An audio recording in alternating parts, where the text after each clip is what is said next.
पुण्यात्माओं, जब तो हमारी बालक बुद्धि थी, वो कह रहे थे, हम सुन रहे थे, पर गले नहीं उतरे थी कि हमारे जैसे 2 कौड़ी का जीव, हम तो भगत भी पूरे को नहीं और संत तो बहुत दूर की बात होती है। फिर कहते हैं संत वचन पलटे नहीं, चाहे पलट जा ब्रह्मांड। उस समर्थ का वचन था, वाणी थी। आज वह सच नजर आने लग रही है। अज्ञा तो सच्ची कही उन्हें उस दिन। अब जैसे इन महापुरुषों का, ऋषियों का, संतों का, सबका दास ने ये तलाशी ली, इनकी थैले खाली कर कर देखे, इनका माल निकाल के, खक भी नहीं किसी के पास, सिर पैर नहीं किसी के ज्ञान का। दास किसी योग्य नहीं था, लेकिन परमात्मा की वाणी है।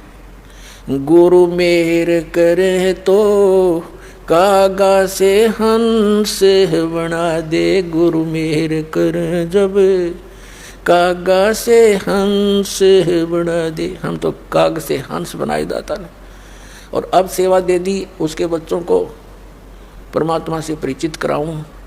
कहते हैं आत्म प्राण उधार ही, ऐसा धर्म नहीं और। इस जीव का कल्याण करवा दे, इससे बड़ा पृथ्वी पर कोई पुण्य नहीं है।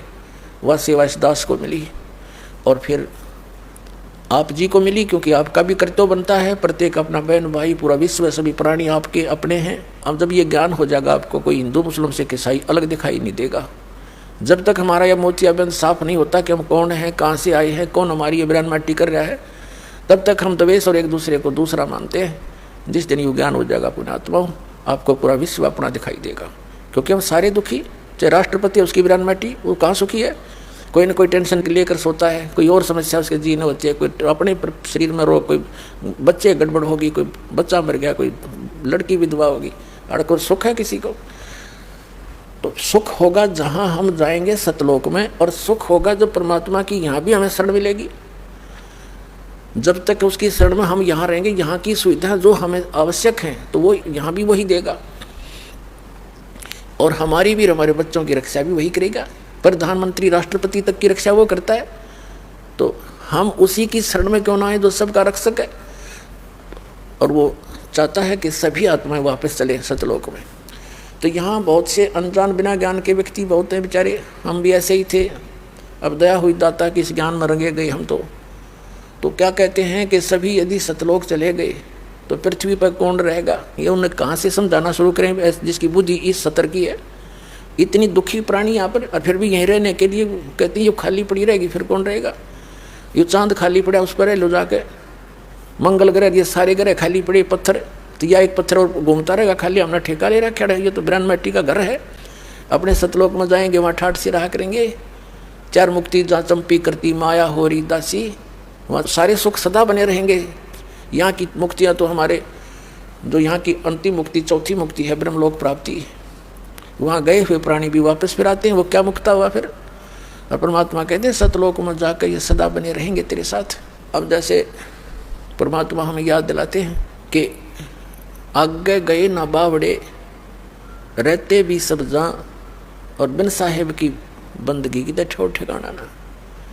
आज आप कितने ही व्यवस्थित नजर आते हो, खूब बढ़िया पोस्ट हो, या अच्छा कोई धन कारोबार आपका हो, बच्चे आपके ठीक ठाक हैं, विवाह शादी भी उनकी अच्छी जगह होगी है, उनका रोजगार भी बढ़िया है, और कल मृत्यु हो जा,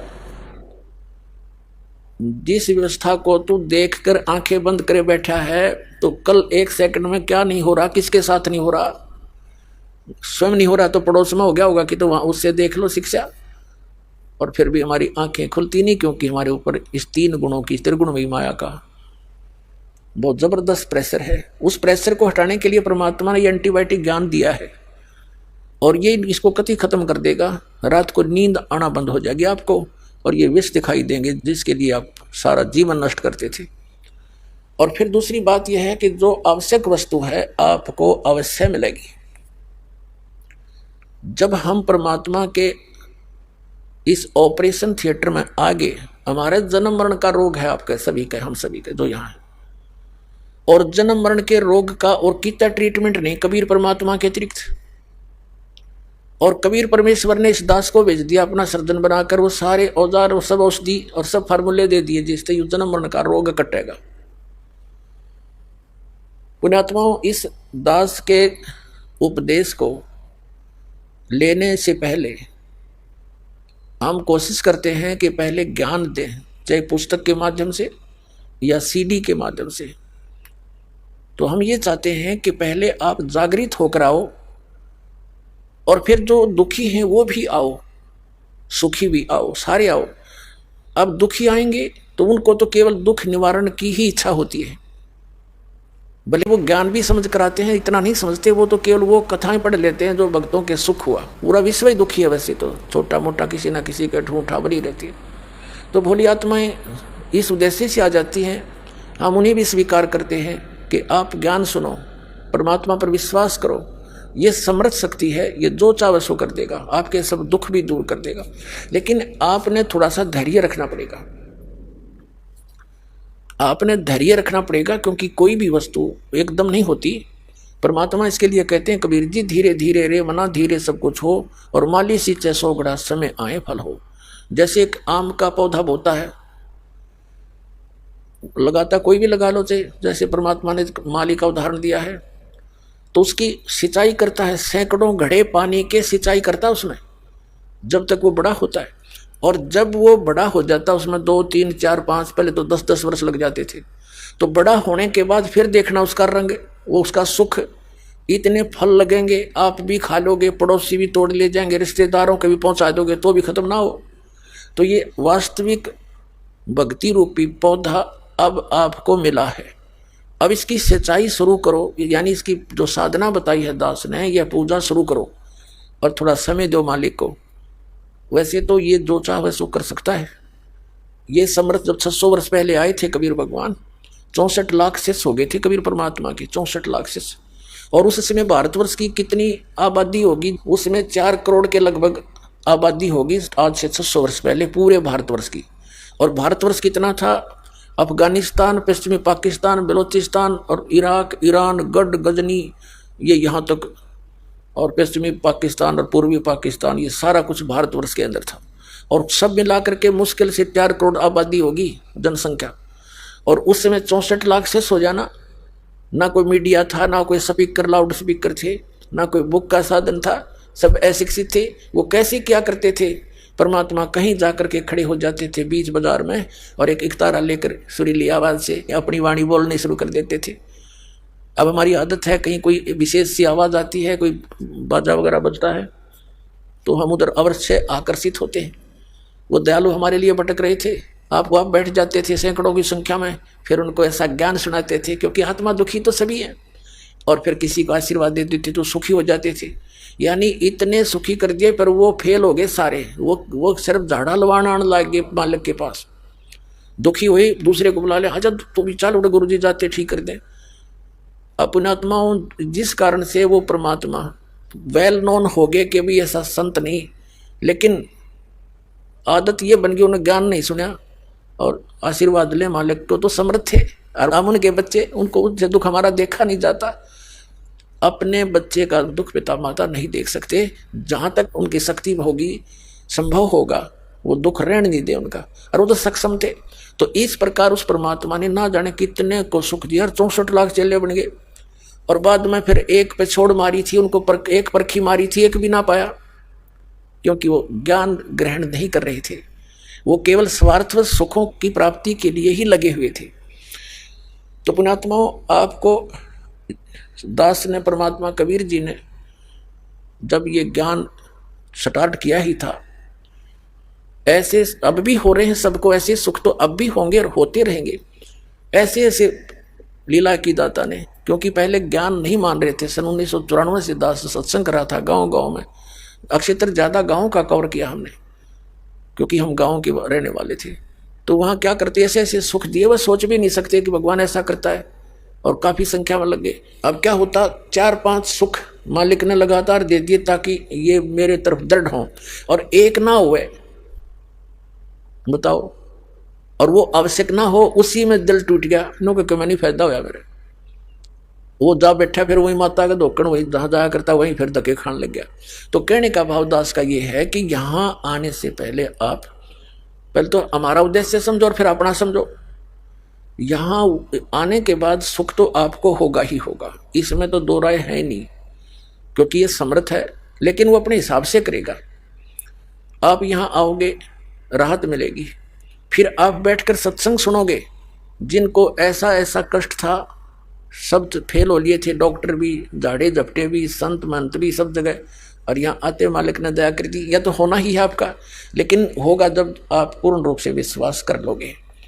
तो इसलिए दास पहले आपको ज्ञान से परिपक्व करना चाहता है।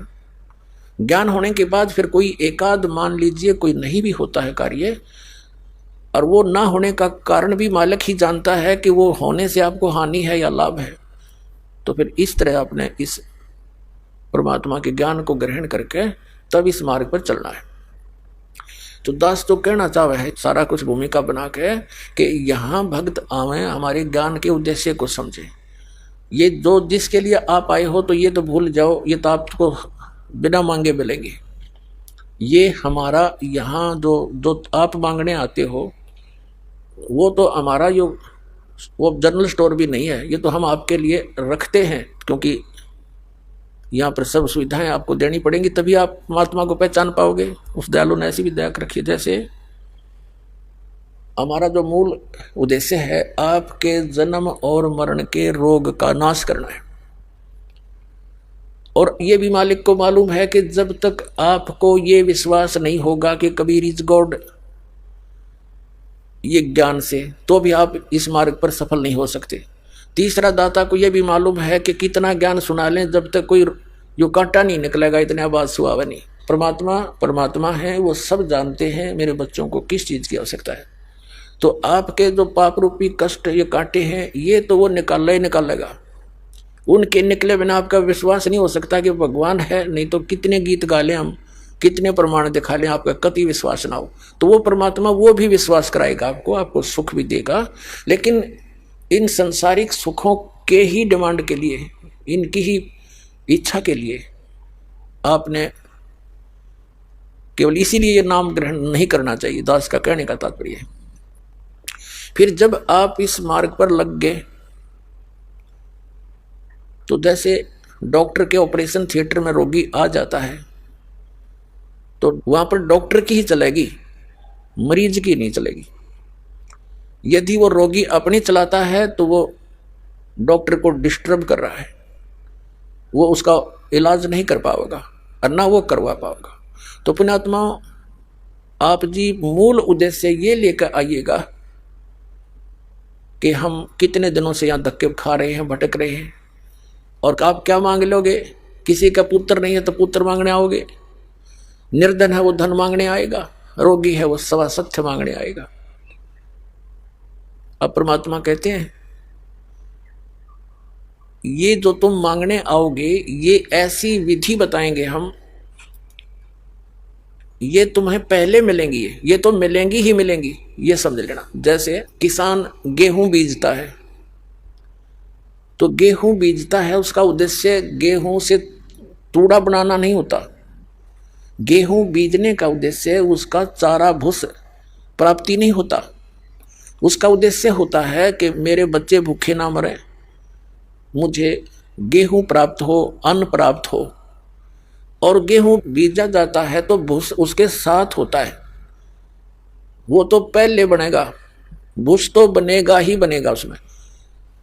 तो कहने का भाव यह है कि जो वस्तु आप मांगने आते हो वो तो है भूस, और जो हम देना चाहते हैं वो है कणक, आपकी जीवन रक्षा। तो ऐसी विधि, ऐसी भक्ति आपको दी जाएगी कि जो डिमांड आप करने आए हो, कोई रोगी है उसका रोग दूर होगा, निर्धन है उसको आवश्यक वस्तु धन अवश्य मिलेगा। वो भक्ति विधि आपको बताई जाती है कि इसमें ये भूस तो बनेगा ही बनेगा। तो फिर मांगने की आवश्यकता नहीं रहेगी, आप इतने समझदार हो जाओगे। आप इस भक्ति को स्टार्ट करके देखो विश्वास के साथ। जो प्रथम मंत्र आपको दिया जाता है, ये हमारे शरीर के अंदर जो कमल बने हुए हैं, इन कमलों में जिस भी देव का आधिपत्य है उसके मंत्र दिए जाते हैं। ये उनकी पूजा नहीं है, पूजा में और साधना में अंतर होता है। जैसे हमने आम की आवश्यकता है, आम हमारा पूज्य है, आम प्राप्ति के लिए हम क्या करते हैं? मजदूरी करते हैं। धन कमाने के लिए पैसा चाहिए और पैसे से फिर आम मिलेगा। तो हम जहाँ कोई मजदूरी करते हैं या कोई नौकरी करते हैं, कोई व्यवसाय करते हैं, धन कमाते, तो वह मजदूरी है, वो पूजा नहीं आम की। वो उनकी पूजा नहीं है। आम पूजा आम की कर रहे हैं क्योंकि हमें आम की आवश्यकता है। आम मिले कैसे, उसके लिए साधना है, सारी प्रोसेस है वो। तो ऐसे इन भगवानों की जो हम आपको मंत्र देते हैं, ये इनकी पूजा नहीं है, इनकी मजदूरी है यह। और इनकी जो हम आपको साधना बताते हैं, इसके करने से ये आपको ऑटोमेटिकली लाभ देना शुरू करेंगे, क्योंकि यहाँ के ये इंचार्ज हैं। श्री ब्रह्मा जी, श्री विष्णु जी, दुर्गा जी और ये गणेश जी, ये यहाँ के इंचार्ज हैं। इनके विभाग बांटे गए हैं, और जो भी आप सत साधना करोगे शास्त्र अनुकूल, ये फल देंगे आपको यहाँ पर। अब जैसे आपने कोई कनेक्शन ले रखा है, बिजली का, टेलीफोन का कनेक्शन ले रखा है, जल और गैस का कनेक्शन ले रखा है, तो आप उनके जो टैक्स भरते हो उनकी पूजा नहीं करते। टैक्स भरोगे, आपको सुविधा देंगे, आपके काम चलेंगे। तो ये समझो, इनके जो मंत्र आपको दिए जाते हैं, ये इनका टैक्स है। और जब इनका टैक्स शुरू हो जाएगा तो अपने आप आपको राहत देंगे। आप सत साधना ना करके आप निर्धन हो गए, और निर्धन होने से इन भगवानों ने जो राहत देनी थी वो बंद कर दी। कनेक्शन कट गए सारे। बिजली का बिल भरा नहीं तो वो सुविधा समाप्त, टेलीफोन का बिल भरा नहीं तो वो सुविधा समाप्त, जल का भरा नहीं तो वो सुविधा समाप्त, ऐसे गैस और अन्य समझो। तो फिर उसको, जैसे कोई विदेश में चला जाता है और वहाँ कोई बिजनेस व्यापार करता है, उसको हानि हो जाती है, सब कनेक्शन कट जाते हैं, तो उसको दोबारा उसी विधि से ऊपर उठाया जाएगा। तो उसका कोई गारंटर मिल जाए उसको, जो गवर्नमेंट से उसके सब कनेक्शन चालू करवा दे, फिर वो सरकार उनको लाभ देना शुरू कर देती है, वो फिर अपना कमा करके उनका टैक्स देना शुरू कर देता है। तो दास जो आपका इन सभी यहाँ के प्रधानों के बीच में गारंटर बनेगा, और इन ब्रह्मा विष्णु महेश से आपको कनेक्शन चालू करवाएगा कि आपका ये टैक्स देते रहेंगे, आप इनकी सुविधा शुरू करो। जो जाप आप करोगे इनका, ये इनकी मजदूरी है और इनका टैक्स है, तो फिर ये ऑटोमेटिक ना चाहते हुए आपको सुविधा देनी पड़ेगी इनको। तो ये पूजा नहीं है इनकी। पूजा में और आदर में, सत्कार में बहुत अंतर होता है। तो इस प्रकार हमारा जो आपको ये प्रथम मंत्र दिया जाता है, ये यहाँ की सब सुविधाएं आपको ऑटोमेटिकली शुरू हो जाएंगी। लेकिन सावधानी ये बरतनी पड़ेगी आपने कि कनेक्शन ना कटे, यानी कोई मर्यादा भंग ना हो। मर्यादा भंग होने से फिर कनेक्शन कट जाते हैं, सुविधाएं बंद हो जाती हैं। तो आपने मर्यादा का पालन सबसे पहले करना है और अंतिम सांस तक करना है। कोई भी कार्य देख लो, मर्यादा बिना नहीं चलता। कोई समाज देख लो, कोई सरकार देख लो, और ये भगवान की विधि, भगवान का मार्ग देखो, ये मर्यादा से चलता है। अपने आत्मा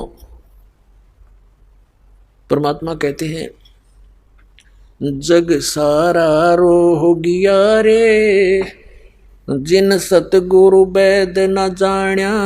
जग सारा रोह गया रे, जग सारा रोह गया रे, जिन सतगुरु वैद न जाण्या। जग सारा रोग गया रे। जन्म मरण का रोग लगा है या तृष्णा बढ़री खांसी। जन्म मरण का रोग लगा है या तृष्णा बढ़री खांसी। आवागवन की डोर गले में या पड़ी काल की फांसी। जग सारा रोग गया रे, जिन सतगुरु वैद न जाण्या। जग सारा रोग गया रे। भाई सच्चा सतगुरु कोई न पूजे, इन झूठों जगपतियासी। सच्चा सतगुरु कोई न पूजे, इन झूठों जगपतियासी। अंधे की बाँ गई अंधे ने, मार्ग कौन बतासी। जग सारा रोग गया रे, जिन सतगुरु वैद न जाण्या। जग सारा रोग गया रे, जग सारा रोग गया रे, जिन सतगुरु वैद न जाण्या। जग सारा रोग गया रे। भाई देखा देखी गुरु शिष्य बन गए, किया ना तत्व विचारा। देखा देखी गुरु शिष्य बन गए, किया न तत्व विचारा। गुरु शिष्य दोनों के सिर पे यू काल ठोके पंजारा। जग सारा रोग गया रे, जिन सतगुरु वैद न जाण्या। जग सारा रोग गया रे, जग सारा रोगिया रे, जिन सतगुरु वैद न जाण्या, जग सारा रोगिया रे। भाई सार शब्द सर जीवन बुटी, घस घस अंग लगावे। सार शब्द सर जीवन बूटी, घस घस अंग लगावे। कहे कबीर तुम सतकर मानो, ये जन्म मरण मिट जावे। जग सारा रोगिया रे, जिन सतगुरु वैद न जाण्या, जग सारा रोगिया रे।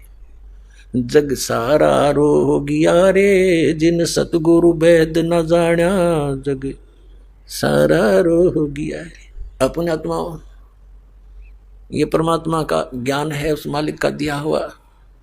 वो कहते हैं ये जन्म मरण का रोग लगा, या तृष्णा बढ़ रही खांसी, और आवागमन आने और जाने की, जन्म और मृत्यु की, या डोर गले में और पड़ी काल की फांसी।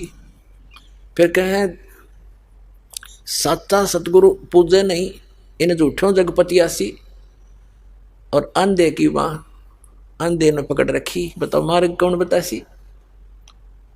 अपने आत्मा आप जी को शिक्षा का एक ऐसा उपहार मिल गया, आपके लिए शिक्षा वरदान बनेगी। क्योंकि हमारे सदग्रंथ जिनको हम श्रोधार्य मानते थे और मानते रहे हैं, उनमें ये भी हम मानते हैं कि इसमें जो लिखा फाइनल है, सही है। तो वही सदग्रंथ आज हमें गवाही दे रहे हैं कि जिनको तुम महर्षि, ऋषि, मंडलेश्वर, गुरु और ये ब्राह्मण ऋषि माना करते थे, इनको कख भी ज्ञान नहीं था भक्ति मार्ग का। इवन ब्रह्मा विष्णु महेश को भी ज्ञान नहीं भक्ति मार्ग का। तो अंधे की बाँ पकड़ रहा अंधा, बता मार्ग कौन बतासी। अपने आत्मा इस दास के साथ ये संघर्ष इसी कारण से हुआ था, क्रोथा कांड, कि दास ने इन सभी अज्ञानी ऋषि, महर्षि, मंडलेश्वरों की जो है ना वो थैली खाली करके दिखा दी। वो ISI मार्ग ला रहे थे ये, और कख पाया ना। वेदों और गीता और पुराणों का नाम लेकर, और ये जो अपना अनुभव बता करके हमें ज्ञान सुनाया करते थे, अब उनके अनुभव को और अपने आदरणीय सदग्रंथों से उसको तुलना करके दिखा दिया कि हमारे सदग्रंथ ये बताते हैं और ये नकली ये बताते हैं। अब थोड़ी सी झलक दिखानी पड़ेगी आपको, नहीं तो ये बात कुनीन से भी कड़वी है कि ब्रह्मा विष्णु में इसको ज्ञान नहीं, और इनके पुजारी ऋषि महर्षि, ये नकली दानंद कैसे ऋषि महर्षियों को तो कख भी पता नहीं भक्ति मार्ग का। ये कलयुगी महर्षि था, इसका बड़ा बोलबाला था, हम भी इससे प्रभावित थे। लोक वेद सुन सुन कर इसकी दंत कथा सुन रखी थी, बड़ा ऋषि था, वेदों का बड़ा ज्ञाता था। तो दास ने इसी उद्देश्य से इसके इतिहास को खोला था कि यदि इसका समर्थन हमें मिल जाता है, सत्यार्थ प्रकाश इसकी एक पुस्तक है, सारे जीवन की रचना, सारे जीवन का जो इसने डले डोहे, जो साधना की, सत्यार्थ प्रकाश में लिख दी कि मैंने इतना जाना भगवान को। तो उसको देखा, फिर भगवान की वाणी, परमात्मा की वाणी तो मैं पहले ही प्राप्त थी, लेकिन उससे मेल नहीं खाई, कहीं पर भी इसका सिर पैर नहीं मिला था। फिर वेदों को देखा, दया कर इस कबीर भगवान ने, गीता जी को देखा, पुराणों को देखा, कुरान और बाइबल को देखा। वो तेरे की बताओ, गीता पढ़ने वाले गीता से परिचित नहीं, वेद पढ़ने वाले वेदों से परिचित नहीं, पुराणों को पढ़ने वाले पुराणों से परिचित नहीं। ये भगवान यू तो आवा का आवा खराब। अविरोध तो होना ही था कि सब के विपरीत कहना, सब एक ही सुर में बोल रहे और दास उनके विपरीत कह रहा, सच्चाई कह रहा, लेकिन साच को आंच नहीं होती, ये भगवान का नियम है। और उसी का फल आज देख लो, 21 महीने जेल में भी डाल दिया दास को, तहस नहस कर दिया, क्रोधाश्रम सब लुटवा दिया, और आज मालिक ने फिर सिर पर रख लिया अपने बच्चों को। लेकिन हम किसी का बुरा नहीं मानते हैं, क्योंकि सभी अपने हैं। जैसे ये ऋषि में ऋषि थे जितने, जिनको हम बड़े पहुंचे हुए माना करते हैं, जैसे दुर्वासा जी के साथ यादवों के बालकों ने, यानी श्री कृष्ण जी के पुत्र प्रद्युम्न और 5-7 और इकट्ठे होकर दुर्वासा के साथ मजाक कर दिया। उस मजाक का इतना भयंकर श्राप दे दिया कि तुम्हारा नाश होगा, और सारे कटका मर गए यादव। और वो समर्थ कबीर भगवान के साथ ऐसा जुल्म गुजारे, जब सुनाने लग जाता आंखों से आंसू नहीं खत्म हो आपकी। समय मिलेगा धीरे धीरे सुनाया करेंगे मालिक की, क्योंकि पहले तो दास चाहता है कि परमात्मा की सध्यात्म ज्ञान को सदग्रंथों के साथ जो है ऊपर उठाऊं, और फिर मालिक की गुणगान सुनाया करूंगा। फिर तो सब कोई यस होगा, नो तो हो ही नहीं सकती। तो एक बार इनके अज्ञान को ढाक है, कति खत्म करके इसको मिट्टी में मिला के और ज्ञान उभरेगा। फिर जो भी दास शब्द बोला करेगा, वचन कहेगा, सब कुछ स्वीकार्य होगा, सारी सत्य है, क्योंकि बगैर प्रमाण के दास कोई बात नहीं करता। तो इस कारण से परमात्मा ने किसी को श्राप नहीं दिया, ऐसे जुल्म गुजारे थे। किसको श्राप दे, किसको दुखी करे, वो तो एक सेकंड में पूरे ब्रह्मांड का नाश कर सकते हैं। जो एक वचन से सब बना सकते हैं तो ढा भी सकते हैं। लेकिन अब पुण्यात्मा, जब आप इस दास के पद पर होते तो पता लगता, जैसे परमात्मा मालिक है, वो तो चलो, वो किसने मारे सब, वो शेख तक की भी उन्हीं का बच्चा काल की भांगनी पी रहा था। एक शराबी बालक अपने पिता ने भी पीट दे, पर पिता का हाथ नहीं उठा करता बालक की तरफ, ठीक है भाई, हौसला होगा जब आप पर नमस्ते करेगा। तो ऐसे ही जब आप सभी शुरू में सब विरोध किया, गाँव गाँव हमारे साथ विरोध हुआ, जहाँ भी गए इसको ये कर देंगे, इसने हमारे देवता बंद करवा दिए, इसकी टांग काट देंगे, पता नहीं क्या सुनने को मिला, संघर्ष इतना करना पड़ा। अब उनकी वो भांग उतर गई, अब वो यहाँ दंडोत करते हैं आकर के, जो विरोध किया करते थे, और गुणगान करते हैं, हम तो बर्बाद हो जाते हैं जब आपकी पालक की शरण नहीं मिलती। तो एक दिन पूरा विश्व ऐसा ही होगा। हमने कोई किसी से द्वेष नहीं। कबीर साहब कहते हैं, जो तोकू काटा वो है ताको वो तो फूल, और तोहे फूल के फूल है वाको है त्रिशूल। और फिर हमारे साथ समर्थ है, फिर हमने किसी के साथ गिल्ला भी क्या है, जब मालिक साथ रहना चाहिए तो संसार तो फिर आपके साथ हो लेगा। जिसके साथ भगवान है तो हमारे साथ कबीर भगवान है, हम उसी के बच्चे हैं, सब अपने ही बच्चे हैं। दास का कति हृदय से दृष्टिकोण यही है, क्योंकि हमें ज्ञान हो गया, हमारा अंधेरा हट गया, हमने दूसरे कोई दिखाई नहीं देता। गरीब होते अमीर, हमने परमात्मा का बालक दिखाई देता है। अमीर है वो भी उसी का, कल मृत्यु हो जाए वो अमीर कहाँ रहेगा, वो तो सारा यहीं छोड़ गया, तो जोड़ा जाड़ा सारा तो एक सिंगल जाएगा वहाँ पर कंगाल होकर के। और वहाँ तो धनी वो होगा जिसके पास यह भक्ति होगी। कबीर सब जग निर्धना धनवंता ना कोए, और धनवंता सो जानिए जिस पर राम नाम धन होए। तो भगवान यहाँ के इस धन को ना देखता, जिस राम नाम के धन ने देखा। चाहे कंगाल के पास हो धन, उसको सीने से लगाएगा दाता, और सेठ के पास वो भी परमात्मा के लिए प्यारा है। तो ये जो परमात्मा के इन प्रमाणों का, सच्चाई का इतना परिणाम हमें मिला कि आज परमात्मा ने पूरे विश्व में ढोल बजा दिया, और सबसे प्रार्थना कर दी कि तुम्हारे पास यदि ज्ञान है तो चर्चा करो मैदान में, आध्यात्मिक ज्ञान के मैदान में। सब कान बोझ के बैठे हैं, कोई नहीं चल सकता। क्यों नहीं? क्योंकि झूठे हैं, अज्ञानी हैं, उनके पास कख भी नहीं है। तो जनता आज बहुत समझदार है, इस बात का बड़ा प्रभाव पड़ रहा है कि बोल क्यों नहीं रहे वो, और बोलते हैं तो वो फ्यूज है सारे।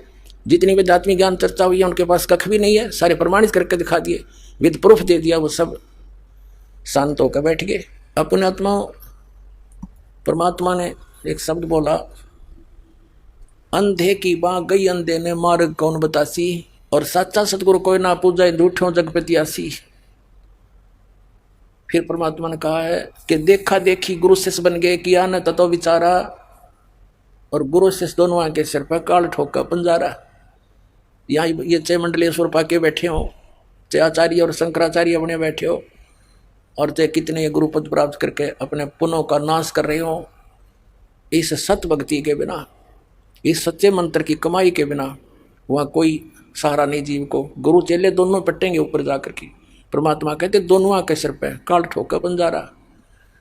तो उससे बचने के लिए एक ही तरीका है, सतलोक आश्रम बरवाला में आओ और ये सच्चा ज्ञान प्राप्त करो और नाम प्राप्त करो, सदा सुखी तेरे बालक भी सुखी। एक थोड़ी सी झलक दिखाते हैं, ये कितने ज्ञानी थे ब्रह्मा विष्णु महेश और ये ऋषि महर्षि। थोड़े से समय में सब क्लियर हो जाएगा अपने ही सदग्रंथों में देखिएगा। श्रीमद् देवी भागवत सचित्र मोटा टाइप, गीता प्रेस गोरखपुर से प्रकाशित है। इसके संपादक हैं हनुमान प्रसाद पोदार और चिमन लाल गोस्वामी। ये यहाँ से प्रकाशित है, गीता प्रेस गोरखपुर, गोविंद भवन कार्यालय कोलकाता का संस्थान, और यही इसके मुद्रक है। ये इनकी फॉक्स और फोन नंबर। पहला सकंद संक्षिप्त देवी भागवत 28 पृष्ठ पे। एक बार नारद जी और व्यास जी की आपस में चर्चा गोष्ठी हुई। नारद जी से व्यास जी ने कोई प्रश्न किया तो नारद जी ने कहा कि महाभाग व्यास जी, तुम इस विषय में जो पूछ रहे हो ठीक यही प्रश्न मेरे पिताजी ने यानी ब्रह्मा जी ने श्री हरि यानी विष्णु जी से किया था। देवा अधिदेव भगवान जगत के स्वामी हैं। अब देखो नारद जी और ब्रह्मा जी, विष्णु जी को देवा अधिदेव भगवान जगत के स्वामी हैं, लक्ष्मी जी उनकी सेवा में उपस्थित रहती हैं, दिव्य कौष्टमणि उनकी शोभा बढ़ाती है, वे शंख चक्र गदा पद्म लिए रहते हैं, पीताम्बर धारण करते हैं, 4 भुजाएं, वक्षस्थल पर श्रीवत्स का चिन्ह चमकता रहता है। वे चराचर जगत के आश्रयदाता हैं, जगत गुरु एवं देवताओं के भी देवता हैं। ऐसे जगत प्रभु भगवान श्री हरि महान तप कर रहे थे, श्री विष्णु जी तपस्या कर रहे थे, उनकी समाधि लगी थी। यह देखकर मेरे पिता ब्रह्मा जी को बड़ा आश्चर्य हुआ। अतः उन्होंने उनसे जानने की इच्छा प्रकट की। ब्रह्मा जी ने पूछा, प्रभु आप देवताओं के अध्यक्ष, जगत के स्वामी और बहुत भविष्य एवं वर्तमान सभी जीवों के एकमात्र शासक हैं, भगवान फिर आप क्यों तपस्या कर रहे हैं और किस देवता की आराधना में ध्यान मगन है? मुझे असीम आश्चर्य तो ये हो रहा है कि आप देवेश्वर एवं सारे संसार के शासक होते हुए भी समाधि लगाए बैठे हैं। ब्रह्मा जी के विनीत वचन सुनकर भगवान श्री हरि यानी विष्णु जी ने बोले, कहने लगे, ब्रह्मन सावधान होकर सुनो, मैं अपने मन का विचार व्यक्त करता हूँ। देवता दानव मानव सब यही जानते हैं कि तुम सृष्टि करते हो, मैं पालन करता हूँ और संकर संहार क्या करते हैं, किंतु फिर भी वेद के पारगामी पुरुष अपनी युक्ति से यह सिद्ध करते हैं कि रचने, पालने और संहार करने की यह योग्यता जो हमें मिली है उसकी अधिष्ठात्री शक्ति देवी है। वे कहते हैं कि संसार की सृष्टि करने के लिए तुम में राजसी शक्ति का संचार हुआ है, मुझे सात्विक शक्ति मिली है और रुद्र में तामसी शक्ति का आविर्भाव हुआ है। उस शक्ति के अभाव में तुम इस संसार की सृष्टि नहीं कर सकते, मैं पालन करने में सफल नहीं हो सकता और रुद्र से संहार कार्य होना भी संभव नहीं। ब्रह्मा जी, हम सभी उस शक्ति के सहारे अपने कार्य में सदा सफल होते हैं। सुवर्त प्रत्यक्ष और परोक्ष दोनों उदाहरण मैं तुम्हारे सामने रखता हूं, सुनो। यह निश्चित है कि उस शक्ति के अधीन होकर ही मैं प्रलय काल में इस शेष नाग की सैया पर सोता और सृष्टि करने का अवसर आते ही जाग जाता हूं। मैं सदा तप करने में लगा रहता हूं। उस शक्ति के शासन से मैं कभी मुक्त नहीं रह सकता। कभी अवसर मिला तो लक्ष्मी के साथ सुखपूर्वक समय बिताने का सौभाग्य प्राप्त होता है। मैं कभी तो दानों के साथ युद्ध करता हूँ। अखिल जगत को भय पहुंचाने वाले दैत्यों के विकराल शरीरों को शांत करना मेरा परम कर्तव्य हो जाता है। और यहाँ रिकॉर्ड तोड़ दिया अपने अध्यात्म ज्ञान का। मुझे सब प्रकार से शक्ति यानी दुर्गा के अधीन होकर रहना पड़ता है। उन्हीं भगवती शक्ति यानी श्री दुर्गा जी का निरंतर ध्यान किया करता हूँ। ब्रह्मा जी, मेरी जानकारी में इन भगवती शक्ति से बढ़कर दूसरे कोई देवता नहीं। आ लिया अंत श्री विष्णु जी के अध्यात्म ज्ञान का। ये कह रहे हैं कि मैं इस दुर्गा से ऊपर और कोई भगवान नहीं जानता, इससे ऊपर मैं किसी भगवान की जानकारी नहीं रखता और मैं इसी की पूजा करता हूँ। ठीक है, अब ये श्री देवी जी क्या कहती है? पुण्यात्मा, आज हमने ऐसे इंटरनेट और सैटेलाइट बना लिए, कंप्यूटर बना लिए और ऐसा कुछ सारी सिस्टम बना लिए, टीवी और जो करना था उसकी तरफ हमारा ध्यान नहीं। अब हमारा सारा ध्यान इधर डाइवर्ट होगा। हम छक लिए, इन थोड़े दिन में छक लेंगे सारे टीवी देख कर, सारे दिन बकवास सुन के उब जाएगी आत्मा गति। इस ज्ञान से फिर देखना नए सिरे इसका एक कैसा आनंद आएगा, इसको एकदम ऐसा सुख आएगा आपको इस भक्ति में, सृष्टि के किसी भी पदार्थ में नहीं है। और सतलोक चले जाएंगे फिर। अब देखना 7वां स्कंद 562 पृष्ठ पर संक्षिप्त देवी भागवत। और यहाँ देखना, देवी के द्वारा हिमालय को ज्ञानोपदेश और ब्रह्म स्वरूप का वर्णन। श्री दुर्गा जी ने हिमालय राजा को ज्ञान सुनाया। श्री देवी कहने लगी, पहले तो उसने अपने बारे में बताया कि मेरी पूजा करेगा तो इतना लाभ है। लास्ट में उसको बता दिया राजा को कि केवल ब्रह्म साधना करे और सब पूजा छोड़ दे, मेरी भी छोड़ दे। ये देखना, श्री देवी जी कहने लगी, पर्वतराज, उस ब्रह्म का क्या स्वरूप है यह बतलाया जाता है, जो प्रकाश रूप सबके अत्यंत समीप में स्थित, हृदय रूप गुहा में स्थित होने के कारण गुहाचर नाम से प्रसिद्ध है और महान पद अर्थात परम प्राप्य है। वह समस्त प्रजा के ज्ञान से परे है, अर्थात किसी की बुद्धि में आने वाला नहीं है, ये तुम जानो। जो परम प्रकाश रूप है और सूक्ष्म से अत्यंत सूक्ष्म है, जिसमें संपूर्ण लोक और उन लोकों में निवास करने वाले प्राणी स्थित हैं, वही यह अक्षर ब्रह्म है। वही सबके प्राण है, वही सबकी वाणी है और वही सबके मन है। वही एक परम सत्य और अमृत अविनाशी तत्व है। सौम्य, उस वेदने योग्य लक्ष्य का तुम भेदन करो, मन लगाकर उसमें तन्मय हो जाओ। सौम्य, उपनिषद में कथित महान अस्त्र रूप धनुष लेकर उस पर उपासना द्वारा तीक्ष्ण किया हुआ बाण संधान करो और फिर भावानुगत चित्त के द्वारा उस बाण को खींचकर उस अक्षर रूप ब्रह्म को ही लक्ष्य बनाकर वेदन करो। प्रणव यानी ओम तद धनुष समझो और जीवात्मा बाण है और ब्रह्म को उसका लक्ष्य कहा जाता है। अब ये क्या कहना चाहती है देवी जी कि ओम नाम जाप कर और ब्रह्म को पाने का टारगेट रख बस इतनी सी बात है, अब आगे देखो क्लियर करती है। अब देखो यहाँ देखना, अक्षर ब्रह्म भी कहा है इसी ब्रह्म को इस देवी ने, यहाँ देखना इसको, वही ये अक्षर ब्रह्म है। और यहाँ भी अक्षर ब्रह्म कहती है, और फिर कहती है ओम धनुष से जीवात्मा बाण है, ब्रह्म को उसका लक्ष्य कहा जाता। ये अक्षर ब्रह्म और ब्रह्म ये एक ही बता रही है। देखो पुण्यात्माओं, आपको पता चलेगा कौन कितने पानी में। अब जैसे आपने श्रीमद् भगवद गीता अध्याय नंबर 15 के श्लोक नंबर 16 और 17 में बहुत बार दिखाया है, उसमें 3 पुरुष हैं, एक सर पुरुष, एक अक्षर पुरुष और तीसरा उत्तम पुरुषत्व अन्य, जिसको परम अक्षर पुरुष कहते हैं। 8वें अध्याय के प्रथम मंत्र में अर्जुन ने गीता ज्ञानदाता से पूछा कि आपने 7वें अध्याय के 29वें मंत्र में जिस तत्ब्रह्म की जानकारी दी है कि उसको जानने के पश्चात और सारे अध्यात्म ज्ञान से परिचित और सब कर्मों से परिचित प्राणी केवल जरा और मरण से छूटने का प्रयत्न करता है और किसी वस्तु की डिमांड नहीं करता, तो किम तत्ब्रह्म, ऐसा क्या है वो ब्रह्म। 8वें अध्याय के 3 श्लोक में गीता ज्ञानदाता ने कहा कि वो परम अक्षर ब्रह्म है। तो गीता जी अध्याय नंबर 15 के श्लोक नंबर 16 और 17 में 3 पुरुष हैं, सर पुरुष ये ब्रह्म है, अक्षर पुरुष ये परब्रह्म है जो 7 संग ब्रह्मांड का स्वामी है, और सर पुरुष ये केवल 21 ब्रह्मांड का मालिक है। और 15वें अध्याय के 17वें श्लोक में कहा कि उत्तम पुरुष है तो अन्य परमात्मा है उदाहरत है। यह लोग अविश्य विवर्ती अवय ईश्वर है। इन दोनों से, सर और अक्षर पुरुष से, उत्तम पुरुष यानी श्रेष्ठ भगवान तो कोई और है, वो परम अक्षर ब्रह्म है, और वही तीनों लोगों में प्रवेश करके सबका धारण पोषण करता, वास्तव में वो अविनाशी भगवान है। यहाँ सब विचलित है सब। अब देवी क्या कहना चाह रही है कि इसका इतना अध्यात्म ज्ञान है, वो अक्षर पुरुष और सर पुरुष में कोई भेद नहीं बता पा रही है। उसी को अक्षर पुरुष कहती है, अक्षर ब्रह्म कहती है, उसी को फिर ब्रह्म भी कहती है। कहने का भाव ये है कि यहाँ देवी क्या कहना चाह रही है कि और सब पूजाएं छोड़ दो, ब्रह्म की साधना करो। देखो श्री देवी भागवत का हम 7वां स्कंद पढ़ रहे हैं, 562 पढ़ दिया, अब 563 पर हम पढ़ रहे हैं। यहाँ आ रहे, ओम धनुष है, जीवात्मा बाण है और ब्रह्म को उसका लक्ष्य कहा जाता है। यहाँ आ गया नीचे, उस एकमात्र परमात्मा को ही जाने, दूसरी सब बातों को छोड़ दो। अब दुर्गा जी स्पष्ट कर रही है कि मेरी पूजा भी त्याग दो और सब बातें त्याग दो, केवल एक ब्रह्म की पूजा करो। आगे डिटेल देती है, देखना, उस एकमात्र परमात्मा को ही जानो, दूसरी सब बातों को छोड़ दे। यही अमृत रूप परमात्मा के पास पहुंचाने वाला पुल है। संसार समुद्र से पार करके अमृत स्वरूप परमात्मा को प्राप्त कराने का यही सुलभ साधन है। यहाँ बताया है कि उस हृदय में ही विविध रूप में प्रकट होने वाला परब्रह्म, उसी को परब्रह्म कह रही है। ये संचरण करता, अंतर्यामी रूप से वर्तमान रहता। इस आत्मा का यानी ब्रह्म का ओम के जप के साथ ध्यान करो, उससे अज्ञान में अंधकार से सर्वथा परे और संसार समुद्र से उस पार जो ब्रह्म है उसको पा जाओगे, तुम्हारा कल्याण हो।